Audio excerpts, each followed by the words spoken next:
let's get to it. Trump is going to meet with Biden now. We'll see what the fuck that's going to be about, you know? We turn now to the latest on the Trump transition. The president-elect is set to meet with President Biden later this week as he focuses on selecting his White House team. Rachel Scott is in West Palm Beach, Florida. And Rachel, the president-elect just nominated a new member of his cabinet overnight. Exactly, Rebecca. Good morning to you. We just learned moments ago that Congresswoman Elise Stefanik, a top Republican in House leadership, has accepted a role from President-elect Donald Trump to serve as his ambassador to the United Nations. It comes as the president-elect also reveals another key role in his administration, border czar. Overnight, President-elect Donald Trump vowing to crack down on illegal immigration, taking to Truth Social to announce former Immigration and Customs Enforcement Director Tom Homan will serve as border czar. Homan recently spoke at the Republican National Convention, delivering this message to undocumented immigrants. You better start packing now.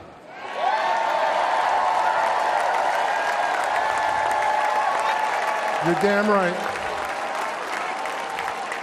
Because you're going home. Homan said Trump will carry out mass deportations of the estimated 12 million undocumented immigrants with a, quote, well-targeted planned operation led by ICE. During Homan's time leading ICE during the first Trump administration, thousands of migrant children were separated from their parents. He was recently asked on 60 Minutes if there's a way to carry out mass deportations without separating families. Of course there is. Families can be deported together. President-elect Trump still hunkered down at Mar-a-Lago, meeting with his advisors, preparing to announce other key positions, ruling out roles for two Republicans who served in his first administration, writing, I will not be inviting former Ambassador Nikki Haley or former Secretary of State Mike Pompeo to join the Trump administration, which is currently in formation. One person who could be influential in the next administration, Elon Musk. Sources tell ABC News that Musk was at Mar-a-Lago, listening in as the president-elect took a congratulations call from Ukrainian President Volodymyr Zelensky. At one point, Trump even handing Musk the phone to speak to Zelensky himself. While Trump has promised to end the war between Russia and Ukraine in 24 hours, he hasn't elaborated on how. The president-elect preparing to travel to Washington to meet President Biden in the Oval Office this week. Biden set to make the case for the U.S. not to walk away from supporting additional aid to Ukraine, something Republicans have been skeptical of. The president will have the chance to explain to President Trump how he sees things, where they stand, and talk to President Trump about how President Trump is thinking about taking on these issues when he takes office. Trump will be strengthened by a Republican. It's called military Keynesianism. Come on, Jack, look alive. Every bomb we drop overseas is a bomb we must create in Scranton at the manufacturing facilities. This is our job, Jack. This is our goal. It's the engine that drives the American economy. Why? Can you please address the way you mentioned Nasrallah as not a bad guy and you mentioned Hezbollah favorably in the context of Israel-Palestine genocide, but you always fail to follow up how Hezbollah was responsible for genociding more than 500,000 Syrians and evict more than 10 million out of their homes? It's really interesting that you say that because I have actually mentioned Hezbollah's actions in Syria and how in the broader region, the way they're perceived for those actions is not so positive. But you've probably never seen a clip like that because you're only geared into looking at unnuanced positions. You're only looking at the unnuanced positions and assuming that I'm saying I love Hassan Nasrallah. I really saw plenty, and I'm not against you, I promise. Well, if you weren't against me, you would have recognized that I have actually talked about that aspect of it. But that's not the reason why he was assassinated by Israel. The reason why he was assassinated by Israel was also not because he was homophobic. It was because he was resisting. He was a part of the axis of resistance against Israeli incursions, against the Israeli genocide in Gaza. We rarely ever mention that, in fairness. Not only do I mention that, I have talked to literal Syrian chatters in this community. Part of the reason why I rarely ever mention that is because it plays no role in this conversation. It plays no role in this analysis. That's it. Just like it plays no role to be like, oh, well, these groups that are like fighting against Israel's genocidal actions are homophobic or reactionary. It's like, okay, America's homophobic and reactionary. The Easy Company was homophobic and reactionary. America was a segregationist, homophobic nation in World War II, and they were still firmly committed to anti-fascist action. Okay? You still ride for Easy Company, regardless of what the fuck the treatment of gay people look like in the United States of America during World War II. America had segregation during World War II. Does that make their actions any less valid? No. So shut the fuck up. There's a time and place to have these conversations. Okay? The only reason why people cynically bring that shit up is to literally dunk on a group that is already completely ostracized. Okay? Like, that's it. That's it. That's it. It's a silly and very cynical way to just be like, see, I got you. It's so dumb. Noam Chomsky once famously said, yelling about America's foreign adversaries and their own domestic policies is no different than condemning a position from the 16th century. Okay? It's correct. Why is it that people only come in and talk about the shit when we are talking about American involvement? Okay? You know? It's so dumb. Is it widely known that the ICE guy was appointed by Obama before? I literally only know this because you mentioned it in the past and I've looked it up further this morning. Majority in the Senate. The guy and on the same day of that White House meeting, psycho. Senate Republicans will be electing their new leader. Trump already weighing in, not with an endorsement, but with a demand that the candidates change the rules to allow him to temporarily appoint some nominees without a Senate vote. Trump writing, we need positions filled immediately. So Republicans will cast a secret ballot to elect a new Republican leader. It comes as Mitch McConnell is stepping down from Republican leader after serving in that position for a decade. Yeah, Thomas Homan, the #1 thumbo on the planet, was, of course, he was going to be in charge of all deportation of illegal aliens back to their country of origin. Trump wrote, adding that there is nobody better at policing and controlling our borders. Interestingly enough, of course, former police officer Thomas Homan, and Border Patrol agent, has worked under 6 presidents during his 3 decades in law enforcement. He was the executive associate director of enforcement and removal operations for ICE, Immigration and Customs Enforcement, under President O'Bungler. During that administration, ICE carried out a record number of deportations. If you recall, that's why I call O'Bungler the deportation king. Only took 5 days for your views on your stream to normalize again from 300K to 33K. Brother, if you thought that there was going to be 300,000 people every day tuning in, I don't know what to tell you. No, people have lives, okay? They care about, like, it's like comparing Super Bowl numbers to like regular football season. It's not going to happen, you know? That's the Super Bowl. If I had 300,000 people in here every single day, we would have we would have a lot more people who are class conscious. You know? The entirety of the Democratic Party would be looking at Bernie Sanders as like too moderate, okay? Maybe it'll happen one day. We'll see. Aim for the stars. Yeah. Propaganda czar signing off. Regime defender and propaganda czar Hasanabi Piker signing in from the California Protectorate. Anyway, reason viewer here, I respect that you address criticism in chat even when it isn't valid, but geez, that shit must get old after a while. Take care of yourself. Yes, it does. And it gets annoying for people who are watching, who watch every single day. It gets repetitive and boring and annoying, which is why I try to, keep it at a minimum. The way people talk about gay rights in defense of genocide is the same tune as UK racists talking about how they treat their women over there. Grape is essentially legal only when 1% of reported ending conviction. They don't care about LGBTQ rights or women. We're all just disposable tools for their arguments. Exactly. There is nothing a conservative hates more than conservatives that are brown, okay? For their conservatism. That's the funniest aspect of this. They'll be like, those guys are so barbaric and look at the way that they treat their women. It's like, look at the way you treat your women, dog. What the fuck? We know what you're saying in the off season. Like, what do you mean? What do you mean? You don't give a shit about this. It's all deflection.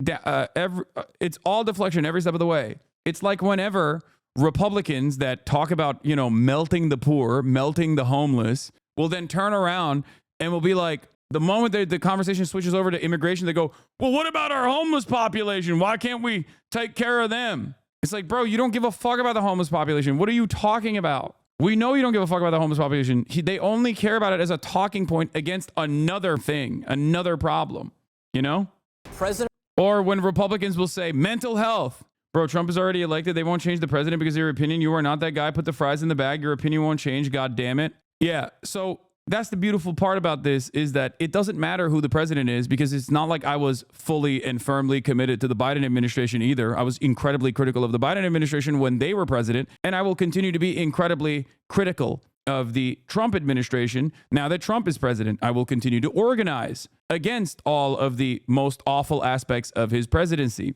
So the thing is, I'll stand by your side. It doesn't matter if you hate me. It doesn't matter if you think I'm an idiot. It doesn't matter if you think I'm a pussy. I will still defend your rights.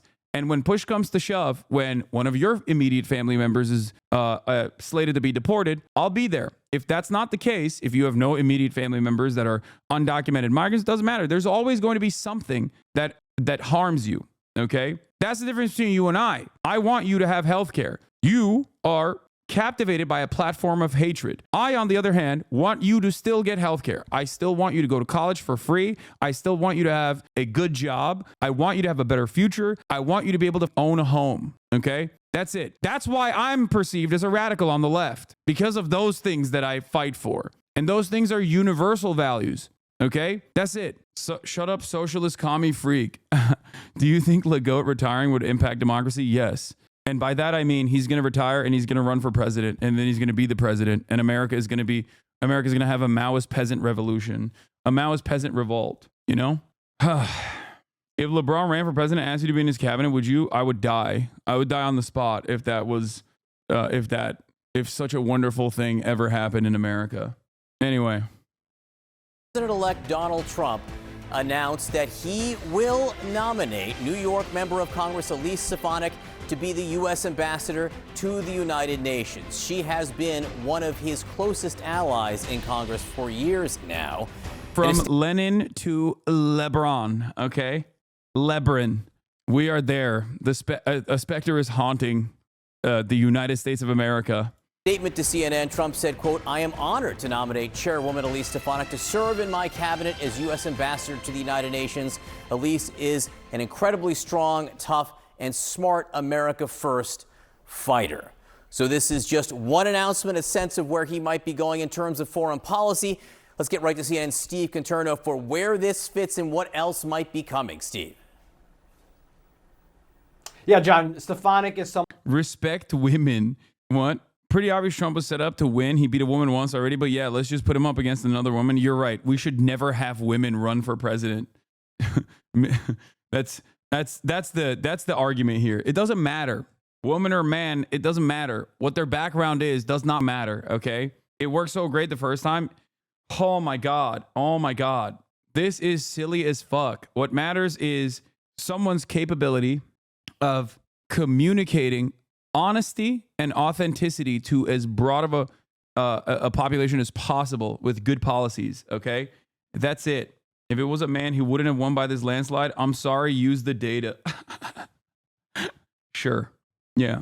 It's kind of awful he 2-0 soloed women. I know some idiot Dems will read into that. Yeah. How many chatters you respond to are saying shit in good faith? Not many. Someone who has been increasingly close with Trump over the years. She was actually one of his, not on the short list to be a potential running mate for Donald Trump. She campaigned pretty aggressively for that job. Ultimately, though, did not make his final three and obviously was not the choice. But she was always in line for a potential job in the Trump administration. And now she takes the job of UN ambassador, assuming that she is confirmed. It's also a job that Nikki Haley once had, interestingly enough, someone who ultimately grew to become one of Donald Trump's biggest rivals in the Republican Party and who will not be part of his administration this go around. She joins Tom Homan as the two people who have already been named to positions in a new Trump administration. Homan will be a border czar. He was, of course, Trump's ICE director in his first term as president. He is someone who has been intimately involved in shaping Trump's immigration policies. He actually wrote an entire chapter for the Project 2025 book on immigration and was a contributor to that. In the last couple of weeks, we have been trying to get a sense of how Homan views the effort of trying to send, this giant migrant movement out of the country. And here is what he said on Fox just moments ago about how he sees that taking place. I've been clear, President Trump's been clear. Public safety threats and national Dude, he is such a hog, dude. He is such a ginormous hog. Like a terrifying hog. Security threats will be the priority. What a because thumb. they pose the most danger to this country. So we're going to prioritize those groups, those who always have final orders, those that had due process at great taxpayer expense, and the federal judge says you must go home, and they didn't. They became a fugitive. Where does like operations have to happen? Here's why, Steve. Where do we find most victims of sex trafficking and forced labor trafficking? At work sites. And the Biden administration shut down work sites.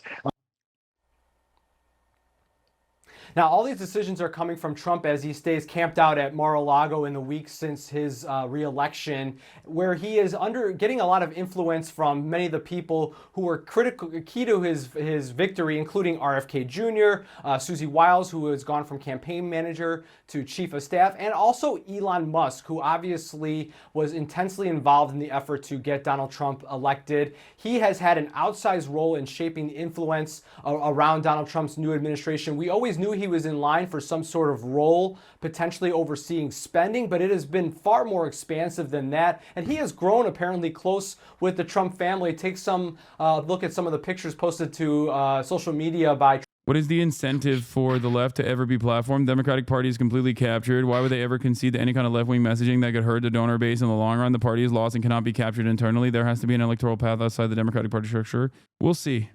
This is an opportunity. This is a moment for opportunity to change the Democratic Party's message, to change the structure of the Democratic Party, because they have incurred tremendous losses.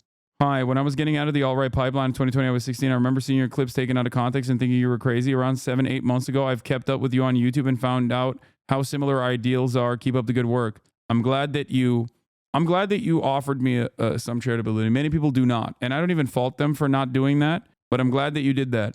Does the SJW chirpers bother you more than right-wing chatters? No. Yes and no sometimes, but it doesn't matter. Okay. I hear you, man, but every single article I've seen is about leftists bricking the party and Latinos being sexist. I think the Democratic Party might be cooked. We'll see. If they do actually engage in that. What is this? Here's your take from a year ago on why men flock to the alt-right pipeline. This is something that's happening, apparently. No, I think that there's a lot of people. Men don't fall down the alt-right MRA pipeline because the left isn't doing good enough outreach. They choose to subscribe to fascist ideology because they have an investment in maintaining their position in the social hierarchy, and the liberation of other groups threatens that. That is absolutely correct, by the way. Two things can be true at once. If you think the attractiveness of the manosphere and the right isn't connected to a deep investment in patriarchy and white supremacy, then you are unserious. Yup. It's a sense of feeling embarrassed. Okay, by material conditions, and a sense.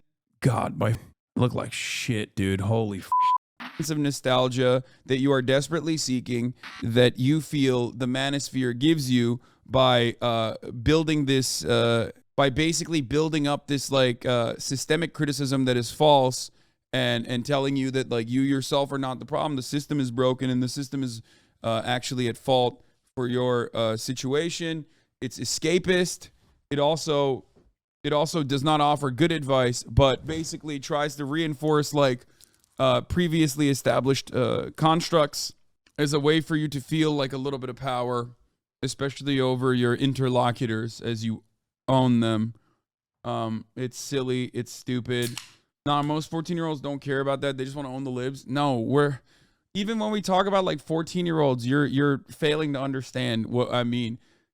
When I talk about material conditions and how it impacts people, I'm talking about how most people experience certain resentments, experience certain things, and then have a sense of resentment without actually adequately understanding where that resentment is coming from, or where that anger should be directed. But you still experience it.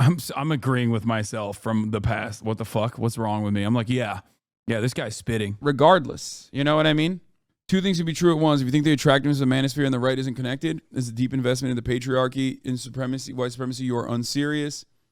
The ignoring of this fact and the left isn't doing enough argument are hand in hand with a lack of self-reflection and accountability for the predominantly white male adherents of this ideology, and the inherent anti-black self-hating elements of the black manosphere. Jordan Peterson and Kevin Samuels works for a lot of these boys because they present a strong man authoritarian image. Even the most masculine leftist men are not going to offer the same product because authoritarianism is inherently conservative. I constantly have men in my comments say something along the lines of, I love your content and you have great ideas, but I just wish you were more misogynistic. Obviously, by the way, they're not saying that with those words, but that is an understandable thing to derive from that content. Those are also really easy points to latch on to. They're easy. They're stereotypes that exist for a reason, and you can just like very easily point to them and go, hey, isn't that funny? You know, women go to the kitchen, lol, and people who are dumb will also run with it because it's something that they've heard, and it feels a little, it feels a little dangerous to be able to, joke around about that, especially in an environment where you feel like you are suppressed. You can't say things like that when you, of course, can. And many people do. And not only that, but like there are basically systemic hurdles presented towards women that are almost identical to that, right?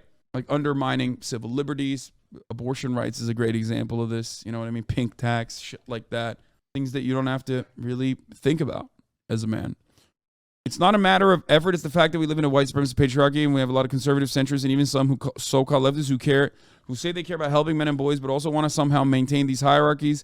That's Jordan Peterson's great trick. He cares about men and boys, but he cares about patriarchy and white supremacy more, necessitating his constant attacks on critical theories that would dismantle those systems.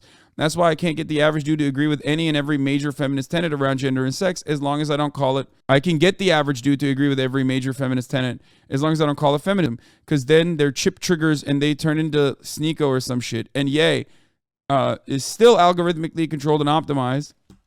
But that doesn't mean it's caused by algorithms, just exacerbated by it. Yep, that's true. When I was 14 and falling down the pipeline, misogynistic jokes were like comfort food. It comes from a place of being deeply rooted in a conservative past and refusing to let go or see other perspectives, refusing to have empathy. This is why I always have stated that economic volatility, instability, and not having a future that your parents had for yourself, okay? Not having the same future that your parents had for yourself, that causes a lot of fear and it makes people even more vulnerable. Okay? And that environment is perfect for right-wing reactionaries. Okay? It is perfect for right-wing reactionaries. They see how vulnerable and insecure people are. They themselves also are kind of insecure. And they basically present themselves like these, macho, masculine men. And the only way they can consistently reinforce the idea that they're macho and masculine is by pushing women down, pushing marginalized communities down, by being like, yeah, that's how you become a real man, by shitting on women. That's how you become a real man, by shitting on trans people. Like, no, real men are not bullies, okay? Real manly men in movies or in popular literature are not going around shitting on those who have less than them. That's what a weak man does. That's not what a strong man does. And when I say man, it doesn't matter. It's men, women, everyone. Like a strong person does not hurt those who have less than they do. Okay? It's insecurity through and through. And as people become more and more insecure, as we are alienated, we're isolated, and the only sense of community we can get is online, okay? These awful echo chambers basically reinforce the most insecure desires that people have, okay? What is this? A strong man stands up for himself. A stronger man stands up for others. The trans cow dad from Barnyard. I don't even know what that is, but yeah. You don't know Barnyard, lol? Yeah, I don't know. Advice on what to say to my little brothers who I'm concerned could fall into this pipeline. You have to help them build confidence, okay? That is the most important thing, I think, for young men. If we're gonna talk about immaterial things, then there is a real crisis of confidence among young men. And the people that or the people that claim to save these people are only furthering their insecurities. And instead of telling them that real change comes from within, and real change and real confidence comes from an endless desire to better yourself, okay, and be more empathetic to others around you, regardless of how shitty your circumstances are, a lot of people are not going to do that. It's a comfortable narrative to say society only cares about women, these elites. They only care about women and trans people and gay people. They don't care about you. Okay? And it's not about just telling men like, no, you're right. Society does only care about women and trans people, and they don't care about you. I promise. All of your insecurities are validated with me. That's not how you do it. Okay? Because that's false. I think the quickest way to stop this kind of stuff before it becomes like a massive consequential problem is identify it, recognize that it comes from it comes from a place of insecurity, and try to help people overcome that at the individual level. Anyway, it'll happen. It's going to happen, especially under the Trump administration, just like it did last time. Trump became president with a similar coalition of young men, okay?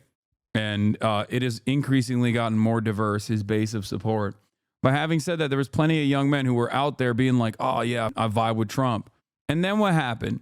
Donald Trump became president, and all of the promises that he made about, like, I don't know, deporting the undocumented migrants and doing child separation policies, like, did that make young men's lives better? No. Some of you that are prominent members of this community were probably captivated by this message.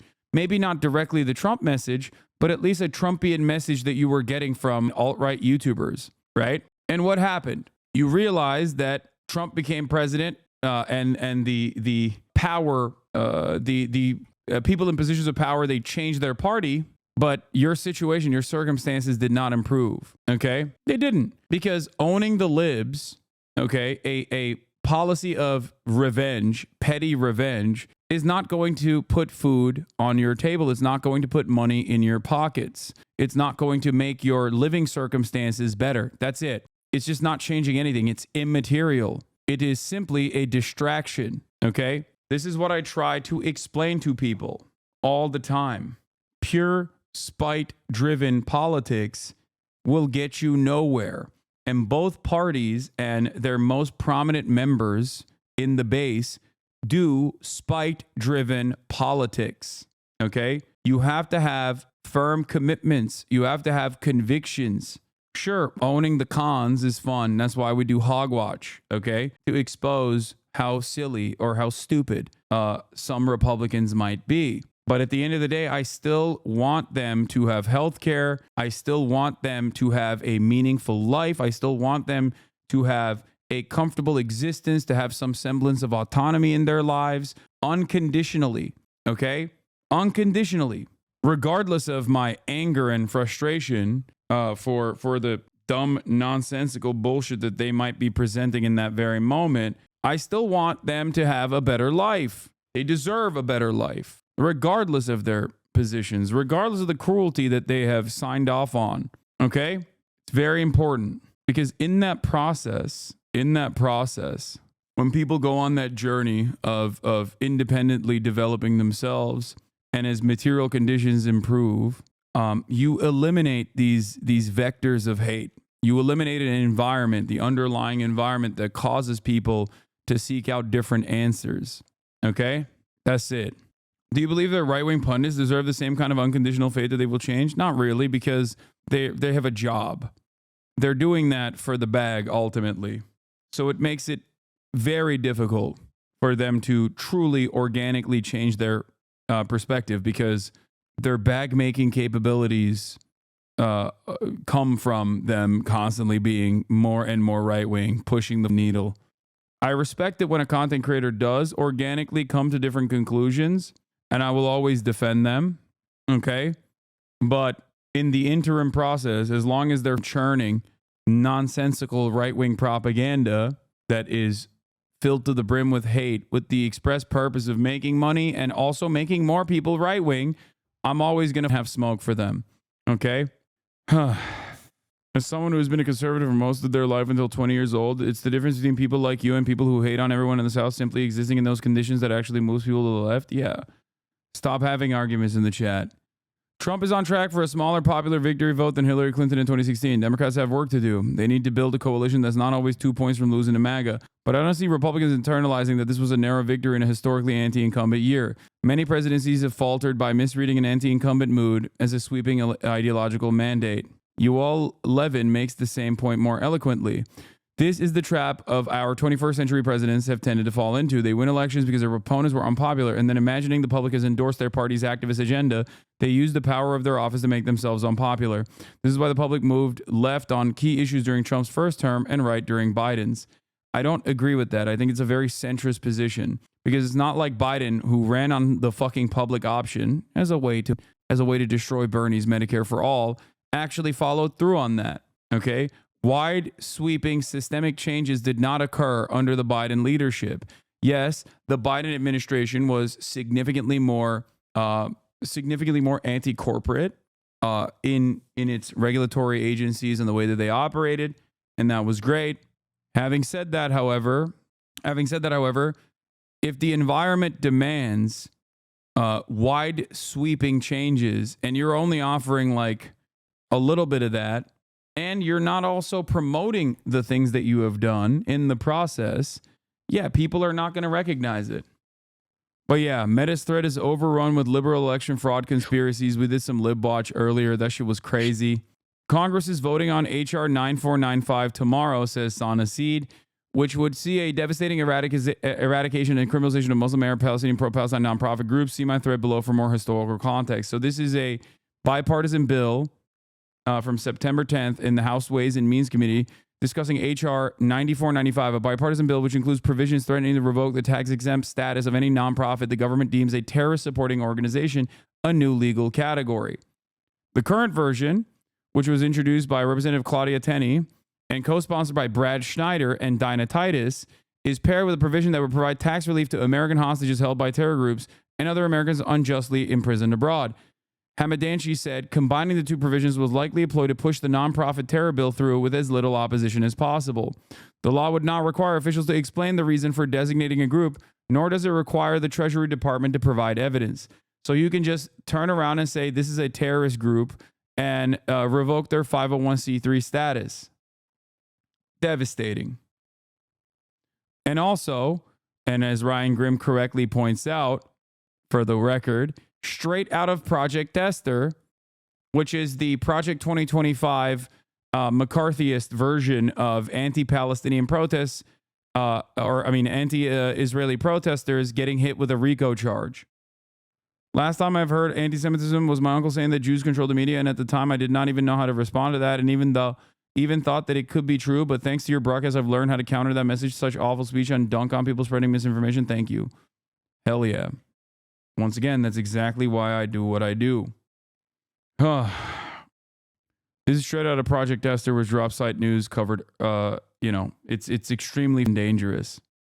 And in the lame duck session, the Democratic Party is going to push for it.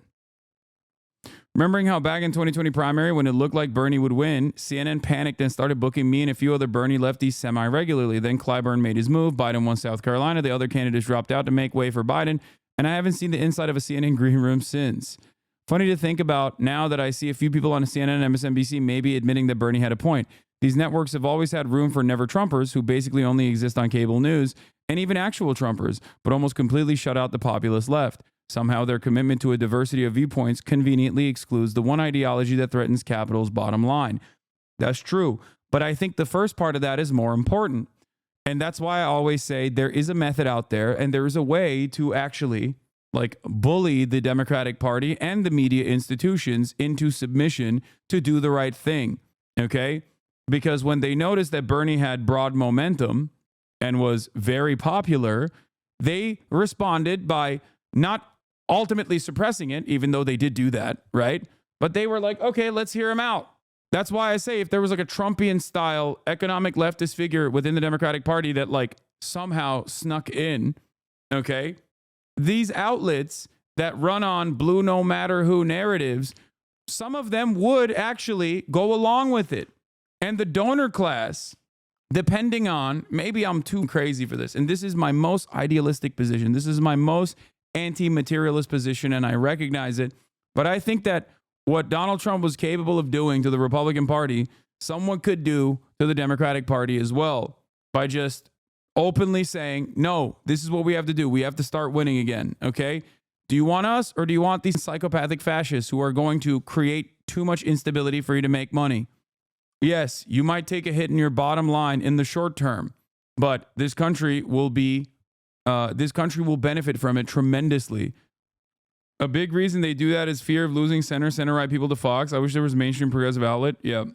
I don't know who the vessel for that would be, but FDR was able to do it successfully at a time when, you know, I would say that the economic inequality and the power that billionaires had, or millionaires at the time, was, you know, identical to the standards of today.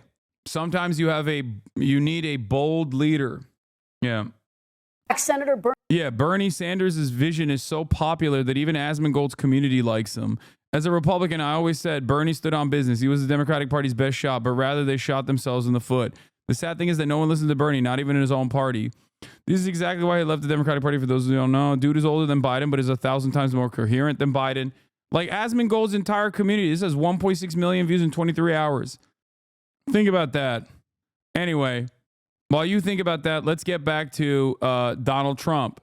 Donald Trump is taking this lady, Elise Stefanik, who bullied every college campus, who basically bullied all of the presidents of each individual Ivy League institution for not being sufficiently pro-Israel when they very clearly were pro-Israel. Got a bunch of people to resign. Now she's the UN ambassador.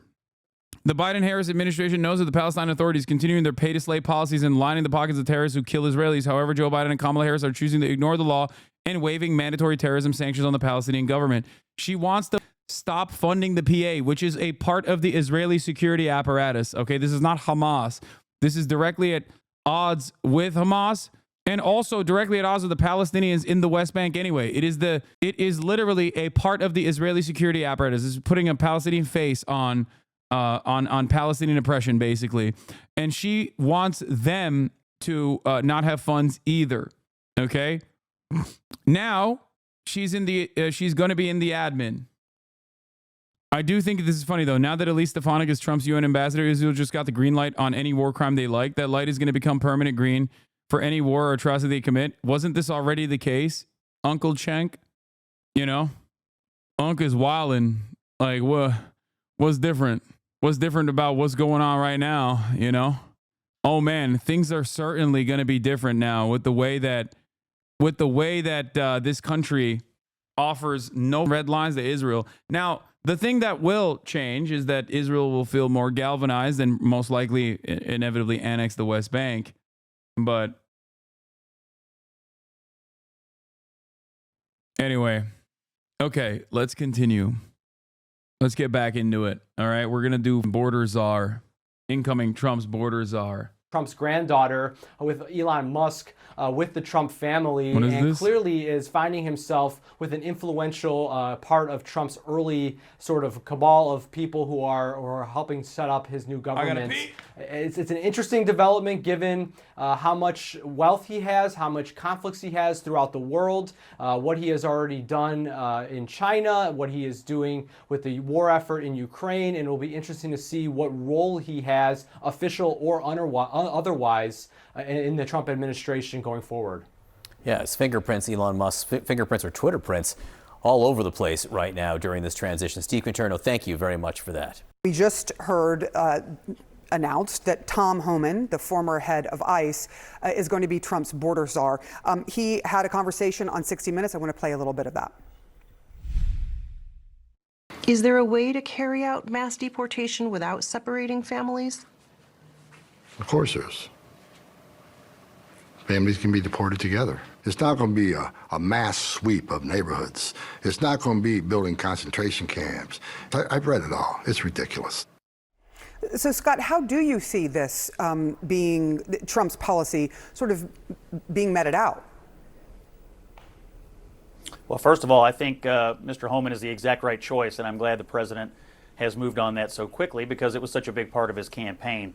Number two, look, there's a whole bunch of people in this country that don't need to be here. In fact, there's, I think, 1.3 million people who've already received deportation orders from federal courts. They've already had due process. They need to leave. And so there's a good place to start. There's a whole other bunch of people who are here that we know have committed violent crimes, either where they were or since they've been here. They need to be sent away as well. So there are large numbers of people that need to be taken out of this country, and I think Mr. Homan is going to be the person who's most capable of getting that done. And for those who think that this is somehow unusual, it's not. Every administration deports people. Barack Obama deported all kinds of people, lots of people, in fact. And so it's something that the executive branch can and should do when due process. Sick, man. I'm glad that the CNN's resident right-wing freak is just going full tilt, blood and soil. I like that. CNN is just like indistinguishable from Fox News now. It's great. Who was the one directing ICE under Obama? It was Tom Homan. No, I know. And I hated it back then. So that's the problem. This is why I criticize the Democratic Party as well as the Republican Party. This is why it's very frustrating. Yes, Barack Obama was known as the deporter-in-chief for this reason. See, this is why you aren't VP turned loser presidential candidate. You can't acknowledge good ideas. It's crazy because people will then turn around and be like, it's crazy because then, you know, people turn around and they're like, we don't have uniparty here, okay? Yeah, also breaking news, the Democrats have officially lost the House, for the record. Republicans win the House, delivering a Trump trifecta. In 2015, President Obama gave him a presidential rank award as a distinguished executive. WAPO quoted saying, Thomas Homan deports people, and he's really good at it. Good thing. Good thing the Dems have been hitting that line, dude. We are becoming an increasingly far-right nation. We've always been pretty far to the right in many respects. Okay? Any chance for spoilers in the Red Party? Are we screwed? I mean, they can't be consistent on anything, so there will always be some chaos. Trump has asked Florida Rep Mike Waltz to be his national security advisor. This congressman is known as a China hawk and NATO critic. Waltz worked in the Pentagon as a defense policy director for Secretaries of Defense Donald Rumsfeld and Robert Gates, by the way. He is not a NATO critic. He went on to serve in the White House as the vice president's counterterrorism advisor. Waltz wrote Warrior Diplomat, a Green Berets battles from Washington to Afghanistan. Okay? He is, guys, if you want to watch a debate way back in the day between myself and Boner Chelly, it's somewhere out there in the archives where I used to debate him when we had, or at least I thought he had similar positions to mine. One of the debates we had was about how Donald Trump is a very successful and very normal right-winger. Okay? That still remains. That attitude I have about Donald Trump still very much remains. Okay? If you want to understand like the dynamic all the way back that I called out all the way back in like 2018 or something, yeah, it's on my YouTube. This is why I said, let me see if I can find the debate. I can't because obviously literally everything on YouTube is like the 7 gorillion times Destiny has mentioned me crying. Holy Jesus Christ. It's on my YouTube somewhere. Oh, here, this is it. Gosh. Mike Pence is Hasanabi versus Destiny. Is Trump a successful Republican or not? Can we get back to Trump's effectiveness? Because I think this is an issue that you and I absolutely have a disagreement on, as far as like what... God, with a Blue Yeti mic. But if you want to see my opinions even back then with my real voice before I hit puberty, okay, there's a throwback for you. You can go check this video out. All right? There it is. Wow, bro, you look older back then? Yeah. It's kind of wild that like... Now that I think about it, like Destiny has spoken so much about me that like he probably has polluted the SEO. He probably has like completely polluted the search engine optimization. Holy shit, Ben just posted this about you. Adorable Japanese Pika with the tip of its tongue sticking out. Thank you, chatter. I don't think Ben Shapiro will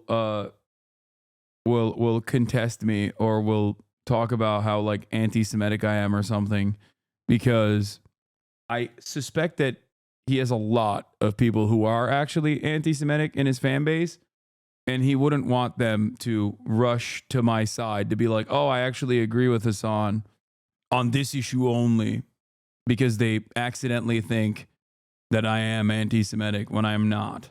Would you debate Ben? Yes, I've said it a million times, dude. Ben, Steven Crowder, all these dipshits, I would. Washington Post just published an opinion article on you. I can't tell if you guys are following me or not. It's called Top of the Hour. We don't do ad breaks at the top of the hour, baby. But we do flex for subscribers. At the top of the hour, you can still subscribe for $6 or free with a Twitch Prime, or by getting gifted a sub. This way you can send me links, like the Washington Post link that probably doesn't exist, but who knows? Here it is. Thank you. Thank you for the gifted subs. Schnoots Geo. A day old. Inside the online. Oh no, this is not an op-ed. This is not an op-ed. This is like I was quoted in this article. But it's not an op-ed. It's a normal piece.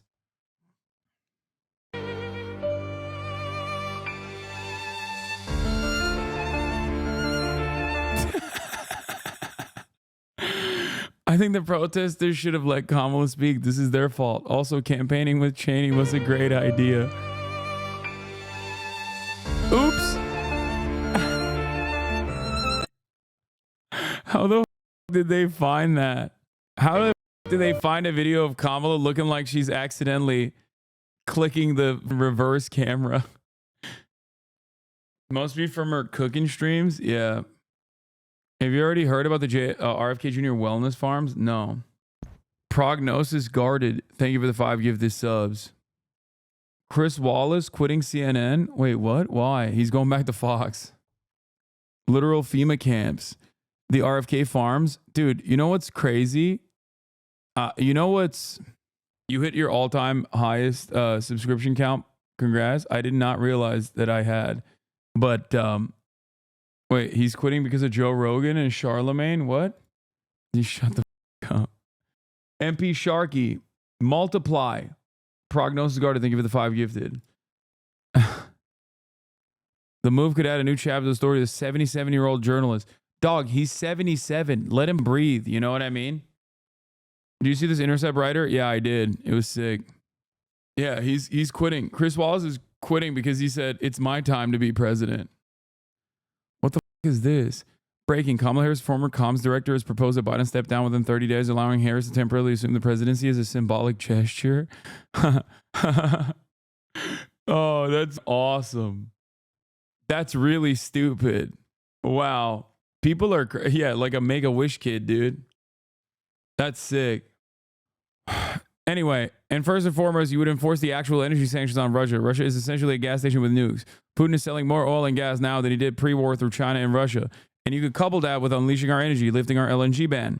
And his economy and his war machine will drive very quickly. I just spoke with the Speaker of the Parliament of Lithuania. She buys 85% of her oil and gas from Texas and Louisiana. She said, what do you want me to do? Go back to buying from Russia? Because we've constrained our energy supplies. So I think that Putin will get to the table. We have leverage, like taking the handcuffs off the long-range weapons we provided to Ukraine as well. And then, of course, I think we have plenty of leverage with Zelensky to get them to the table. So it turns out American foreign policy is uniparty across the board. I thought that that wouldn't be the case. What happened? Donald Trump, the peaceful dove. Here's Representative Mike Waltz. If Israel fails to fully implement the U.S. demands by November 13th, the U.S. could suspend its military assistance to Israel. While Iran is planning their next attack, Biden and Harris are threatening to hang Israel out to dry to score a win with the progressives before election day. This is a betrayal and a threat to America's security. It seems to me like he's not gonna do that. I also agree with you bar for bar how some of the left drives people away, i.e. chatters who accuse you of being transphobic. AOC should never respond to that. She should never, ever in a million years respond to that sort of stuff, though, as someone who's an elected representative. I wish she would not see those comments, and I wish she would not read those comments, and I wish she would just, be a normal politician that's like not as online. It's not a problem that she's online, as long as it's just to, talk to people. Okay. But I don't like that. When people on the left or people who criticize her and then she reads those criticisms and gets mad about those criticisms, like it's not good. Just don't. Who cares? Those people will all love you and ride for you if you make your positions known. Kyle Kalinske, no. What? Charlamagne the God said it's fine to misgender Caitlyn Jenner because she voted Trump. Correct? Ugh. No, dude. It's so dumb. It's so silly. Like, it's fine. Like, see, that's another example of like someone who is on your side, but is just like saying a position that I disagree with. At least Kyle won't dart to the right about pushback, lol. Yeah. All right. Let's move on for this border czar piece of shit. There was some talks about Donald Trump potentially having a convo with Vladimir Putin, and even that Elon Musk get joined in on the conversation. Now Vladimir Putin is saying, no, it didn't happen. It is a relationship that Europe is watching with bated breath. Two strongmen who are reportedly talking again. Donald Trump is said to have spoken with Vladimir Putin. Why shouldn't AOC address transphobic comments? What? No. If people are saying, that's not the point, man. No, the point is, if someone were to say AOC is transphobic, she should not address that, okay? Because it's silly. That's it. That's my point. The other Kyle Kalinske take was an analog to the same situation where it's like, you can disagree with people who are on your side on certain issues, but it does not matter. Okay. The day after his election win last week, he apparently urged Russia's leader not to escalate the war in Ukraine. If that's true, it doesn't seem to have worked. Russian air attacks there last night killed 6 people, according to local authorities. Reports, too, of an imminent new offensive. But just when Ukraine needs Western support most, there are fears US aid will be cut once Trump assumes office. Trump threat to Europe's security has actually helped Ukraine discourse. Absolutely extraordinary saying the quiet part out loud moment. Remember Thierry Breton, who until recently was one of the top EU officials? He just admitted on French TV that before Trump's election, in the EU, institutions have absolutely no right to speak about stopping the war in Ukraine. But now that Trump is elected, he rejoices he can finally speak up about it. Think about what that reveals about the EU today. We can't even openly speak up about, let alone act towards ending a war on our own soil if it's not U.S. policy. Beyond insane. That's the full quote. I was listening to you before returning here, and I said to myself while looking at you, it's all incredible. The elections took place yesterday, and today we're talking about something that we did not want to see, that we could not conceive, meaning the conditions to stop the war in Ukraine. It was again something that we didn't even allow ourselves to mention. In any case, I can tell you, in the European institutions, it was something that was really something on which we had absolutely no right to speak of. And well, now, here it is. What happened? Is the microphone busted? My microphone had a brief hiccup. Lose connection to the mic. Yeah, in any case, I can tell you in the European institutions, it was something that was really something on which we had absolutely no right to speak. And now here it is. We are here. Trump is an accelerator. We are witnessing an acceleration. So the thing here is that, or I guess the position that's interesting here is that, like, Ukraine is running out of manpower to fight this war regardless. Ukraine is running out of manpower to fight this war, which is something that American officials are aware of. And what's frustrating about it is that, like, now, if this is running its course, regardless of how much the defense contractors want to extend this war, if the war is running its course, then now you're just like leaving it up to Donald Trump to make this conditional exit. And I feel like Donald Trump's conditional exit is going to be even worse than whatever kind of conditional exit the Democrats could have put together. Ultimately, it's uniparty though, and regardless, I think like what people think Donald Trump is going to do and what Donald Trump is actually going to do is probably going to be two different things. What is this? The ADL is endorsing a proud proponent of the anti-Semitic and racist Great Replacement conspiracy theory, the dangerous ideology that inspired the perpetrator of the Tree of Life synagogue massacre. Mazel tov to Elise Stefanik on her nomination in the U.S. next ambassador to the... Of course the ADL is endorsing Elise Stefanik. Ugh. Commemorating other wars in Europe, Kiev's allies remained upbeat. The message from France and Britain: don't jump to conclusions. I expect a President Trump-led administration to recognize that it is in America's interests, it's in NATO's interests, it's in the interest of all countries that believe in the international rules-based order and a stable and secure peace that Putin does not prevail. The trouble is, Ukraine's allies aren't the only ones trying to woo the new White House administration. Moscow seems to be too. The Kremlin's denied the reports of a call, saying they're pure fiction and that Vladimir Putin has no concrete plans to speak with Donald Trump at present. But words and actions don't always align here. Last week, the Kremlin said Vladimir Putin had no plans to congratulate Donald Trump on his election win. But then, of course, he did just that. And that's not all. He even praised Donald Trump's bravery, apparently hoping flattery will lead to a peace deal in Moscow's favor. But what do Russians think will happen?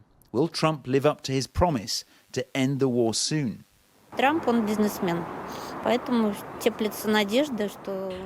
a businessman, so there is a glimmer of hope that he will abandon the military methods of escalation and perhaps the situation in Europe will improve.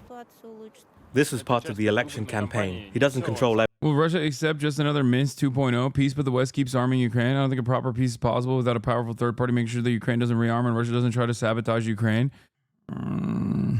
I think that no matter what happens, that framing in and of itself is already a little slanted. I just don't think that. I don't know. I'm just being honest with you guys. I don't know how this ends. I just don't think that it will end in a way that is good. Okay? That's it. I just don't think that no matter what happens going forward in Ukraine will ever be the same ever again. I think that there are far too many people who have understandably been radicalized from this invasion, and they are armed to the gills. So many people have died. So many people have been murdered. Okay? So many families displaced. No matter what happens, Ukraine will never be the same again, I don't think. There will most likely be blowback later down the line when Ukrainians start feeling like they've been disrespected by the West. It'll probably take a couple decades. Who knows? But from the jump, it has been very Afghanistan. A North and South Korea situation, permanent hostilities. No, it's different. It's different than a North and South Korea situation because Russia is a far larger power than Ukraine. Russia is a regional leader, and beyond that has a shit ton of people, a defense manufacturing industry. It's just like, no matter what happens, I fear that Ukraine will be unimaginably right-wing and more so than it has become. Yeah, Ukraine as a nation state has been permanently crippled. The demographic crisis alone has created an inescapable spiral. Is so completely for the country and the people. Yeah. So a China-Taiwan situation? No. I mean, so far, China has played a significantly more restrained role in global politics than Russia has. Mersheimer says the results of this war will be dependent on the battlefield, not on any election outcome. Russia has lost zero faith in the West and the European third parties to settle this. What will happen depends on the battlefield in which Russia will win. Ukraine has sold so many of its assets, lost so many personnel, and is now in debt to loans. Yeah, I mean, I agree with that part, is that America has picked up. The Western world has basically bought Ukrainian state institutions for pennies on the dollar. Ukraine is in permanent debt.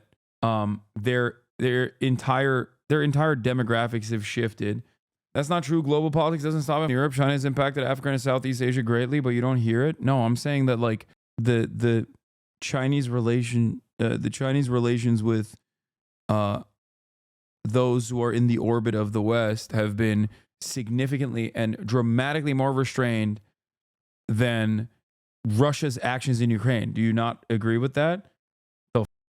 Like the maximum like up military escalation is like China doing shit that America does in the region on a regular basis, like military training, okay?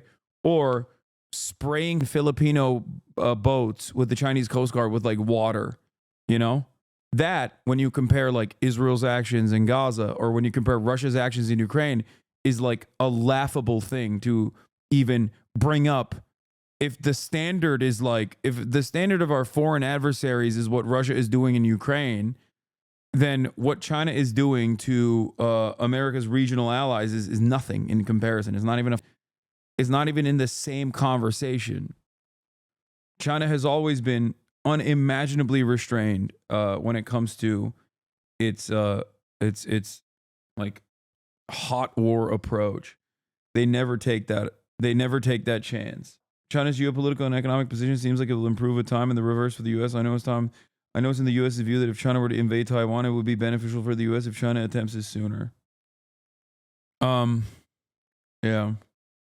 Everything himself. They're still a complex political machine. He is the president of the country that started this all.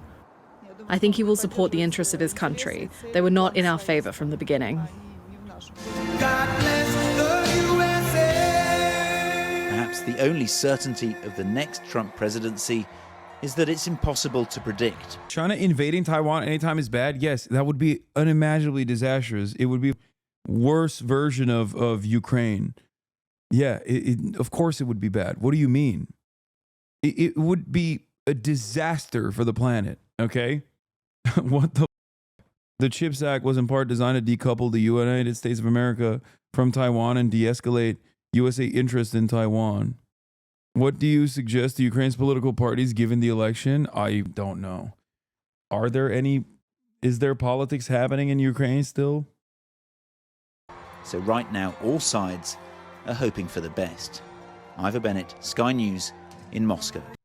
I'm from Lithuania. Let me just say that people here are getting increasingly fearful of what will happen, to the point where even people who do not support Trump are coping. He can help end this. It's a very terrifying time right now.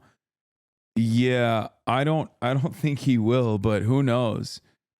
I'm at an international school right now. My Chinese friends, the attitude in China is very hawkish right now. I think you're wrong on China. The propaganda there right now is very hawkish. Yeah, I think that I'm just judging them by their past performance, number one. And number two, historically speaking, China has been so limited in its border conflicts overall that like their border conflicts with India that just ended was literally dudes with sticks beating the shit out of each other along the boundary. Okay? Like that's the level of conflict that they engage in, like straight up sticks and stones. So people died in that. Okay, but chatter, like, again, set the standard of violence to like what you consider to be permissible or what you see on a daily basis. Chinese citizens being more hawkish doesn't necessarily translate to the Chinese government being more hawkish, but who knows? Maybe I'm wrong. But I'm just judging it by their past performance. Anyway.